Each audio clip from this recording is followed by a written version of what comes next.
Hi, I'm Terry Luck, Director of Communications at Our Lady of Perpetual Help Church in Glenview.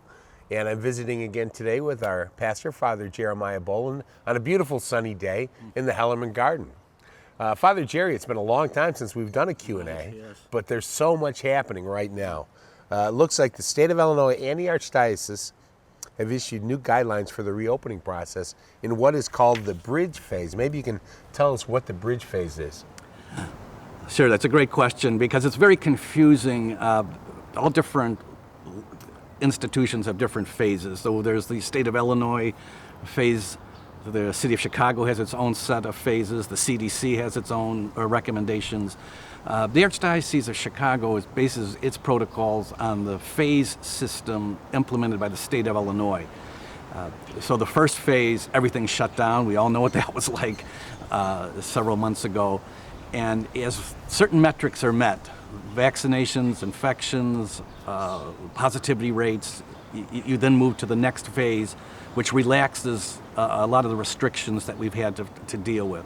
We're now in between phase 4 and phase 5, which is the bridge phase. Phase 5 is everything's open. Everything is open. There are no restrictions. And so we're getting closer and closer and closer, but we're still not there yet. And so our protocols reflect the fact that, we've made great progress since phase 1, but we're not ready yet for a complete reopening of our campus. Okay.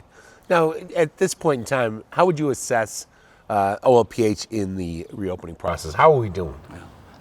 I appreciate that because, as all of you know, it's been quite a journey on all levels of our life since the middle of March of last year, a year ago, when we had to basically shut down. And I am so grateful to everybody for making OLPH as safe as it can be and to maximize its ministry in light of a lot of things we had no control over. This has required an enormous partnership between our communication staff, our maintenance staff, the liturgy staff, our parish staff. We all had to make enormous commitments to keeping this campus safe. And not one infection has been traced to the campus. Our parish school opened full blast on opening day in last August. Our liturgies have grown and grown. Our virtual ministry has touched thousands of people.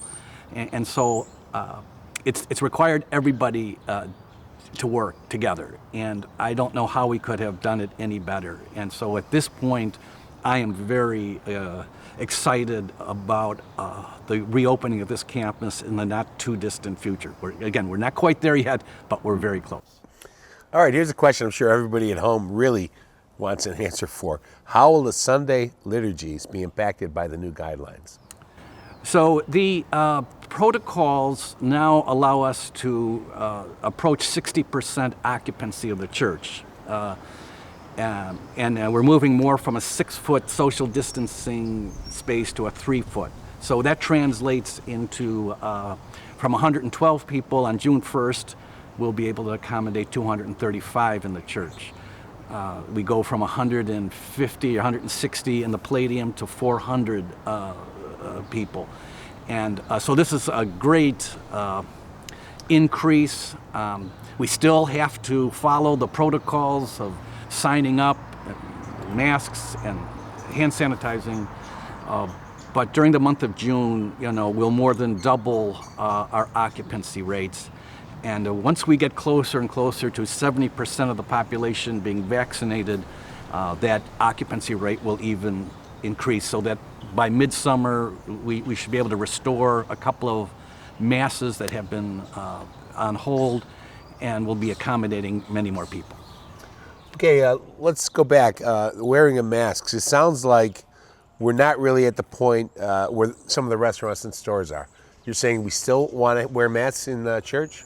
Yes, this is a source of confusion and frustration. I mean, I can't stand the Mass because they wear glasses. And so I can sympathize with wanting to be liberated completely from the masks.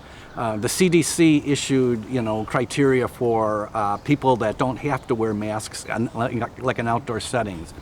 And more stores and restaurants have a much more relaxed attitude. In a church, it's a different environment than a restaurant. I mean, I know it's similar in the fact that there are all sorts of people in an enclosed area.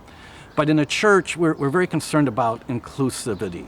And so that means we have to be aware of those who aren't vaccinated and their uncomfortability in being in a situation where many people are not wearing masks and you're not quite sure are they actually vaccinated or not vaccinated.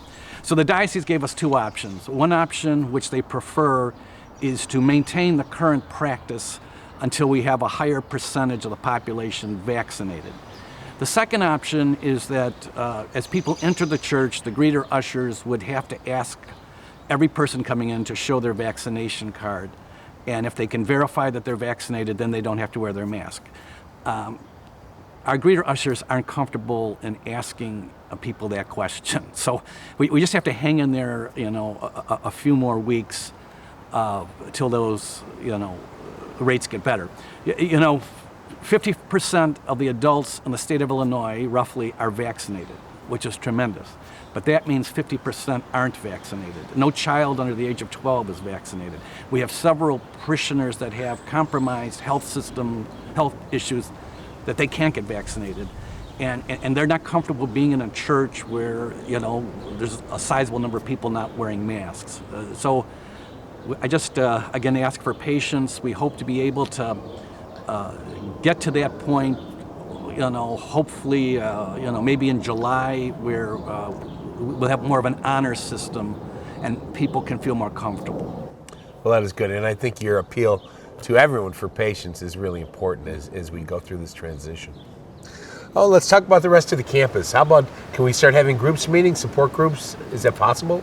Yes. So another great thing is we can, as of June 1st, our parish office will be open for business during the day. We can start doing in-person meetings on campus. Of course, all the meeting rooms occupancies are based on 60%. And so if you have a group that would like to meet on campus, if you call the office, Linda, Gloria, we'll be able to tell you what meetings spaces are available for the size of your group. We'll be maintaining social distancing in those rooms. But as of June 1st, meetings can begin. Okay, great. Here's a great question. The future of the Drivein Mass, it has been unbelievably popular, and we were able to do it all through the winter without stopping. Amazing. So what's your opinion going forward with that? The Drivein Mass has a cult following, I must say. We have people from all over that come to the Mass because their parishes had very few options. And then there's several of our parishioners who can't go into the church because of health issues or maybe mobility issues. So the Drivein Mass has really been terrific. And I'm very grateful to you, Terry, to Rob Orr, to Jim Gelderman, John Niccolo, that we've been able to take advantage of that FM frequency. We have people listening to the Mass as far as Greenwood on the west, and I don't know how far on the east. For the foreseeable future, we are going to continue the Drivein Mass. That provides an option for people that aren't comfortable going into the church, masks or no masks.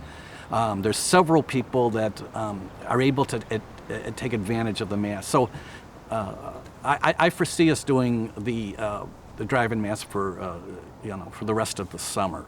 Okay, great. That is great news. Again, it's just amazing how popular that has become. An event we never even had before or even considered. Right. All right, here's a question from a parishioner. My daughter is getting married in August. How do these changes affect the weddings? So it's great news. So you can now have 235 guests in the church. We can now have the bridal procession without the bridal party having to wear a mask. The bride and groom don't have to wear a mask in the sanctuary. You don't have to wear masks while taking pictures. Also, our beautiful campus, like the Hellerman Garden, is a great setting for wedding pictures.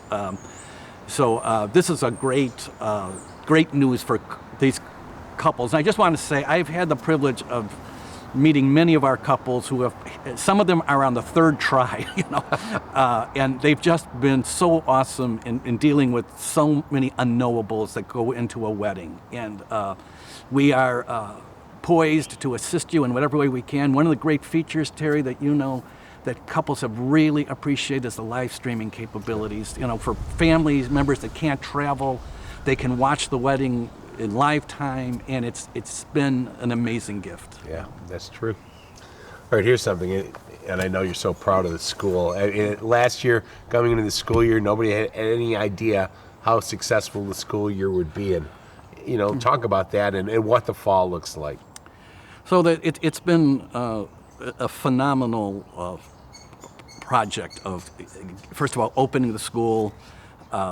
Dr. Mills and her staff and the teachers have just done everything possible for a safe environment. We never thought we would get through the year without having to close down the campus because, if you had a family of 4 kids that got sick, that's 4 grade levels. It wouldn't take much for things to go south. And we've had 4 or 5 cohorts that have had to go into quarantine, but we never stopped the whole year. Our teachers, frontline, fantastic. They did everything. When I see those kids at recess time, thinking, kids need to be with kids. And for the kids that have not been able to go to school or have been in hybrid models, I know I've talked to many parents how just difficult that has been emotionally without even getting into the academic side of things. So our school has had a phenomenal year. We just had graduation, and because of the new occupancy levels, the whole class was able to get their diplomas together, which is something they really wanted to do. Now, in terms of the fall, we're not sure. The big issue is the children that aren't vaccinated. So these are children under the age of 12. The children that are over 12, I don't think that we'll have to follow the cohort system for them. So that will increase a lot of liberties for the older kids. Now, the younger ones, we'll wait for direction from the Archdiocesan School Office as to, we may have to start the fall possibly in cohorts for the younger children until they get vaccinated. And it's still not clear when vaccinations would be available for children under the age of 12. But we will implement whatever we need to implement. The school is, is the gold standard for COVID infrastructure. We had to make a major investment in the infrastructure. We've got 8 buildings, so just that translates into so much equipment and things, but it was worth every dime because of how successful the school year was, and we're cautiously optimistic that we'll be pretty much open by the fall, unless there's something that we're not able to deal with. Yeah, that's great news.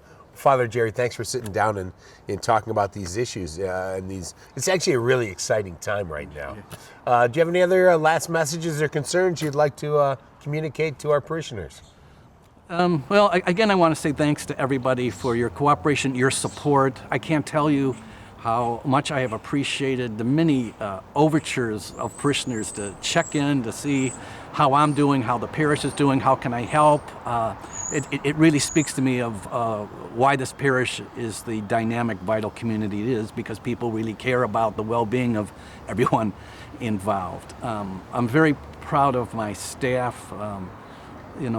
Terry just informed us that OLPH is going to be receiving the Golden Trumpet Award for our communication efforts during the COVID crisis, which is a great affirmation of our efforts.